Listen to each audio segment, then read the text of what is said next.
สวัสดีค่ะเพื่อนๆที่กำลังรับชมคลิปนี้อยู่นะคะวันนี้ครัวอิ่มพุงกลางก็มีข่าวสารมาเสิร์ฟให้กับเพื่อนๆถึงที่อีกเช่นเคยนะคะสำหรับแฟนคลับของหนุ่มไก่เจ้าพายุนะคะมาแล้วนะคะคลิปแรกนะคะใหม่ๆสดๆร้อนๆหวยเด็ดเจ้าพายุ1กันยายน2562นี้นะคะสำหรับท่านใดที่รอคอยอยู่นะคะตัวนี้จะเป็นโพสต์แรกและคลิปแรกนะคะคาดว่าน่าจะออกมาอีกสัก 1-2 คลิปนะคะเลขที่หนุ่มไก่เจ้าพายุได้ออกมาโพสต์ในงวดนี้ก็คือเลขท้ายนะคะ2425นะคะเพื่อนๆโปรดใช้วิจารณญาณในการรับชมนะคะการลงทุนมีความเสี่ยงสูงถ้าชอบก็ตามไม่ชอบก็ผ่านนะคะโปรดซื้อฉลากกินแบ่งรัฐบาลเท่านั้นนะคะ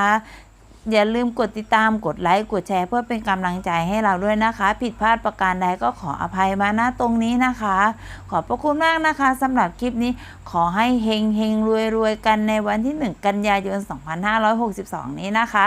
จัดไปค่ะชุดเด็ดของหนุ่มไก่เจ้าพายุนะคะขอบคุณมากค่ะสวัสดีค่ะ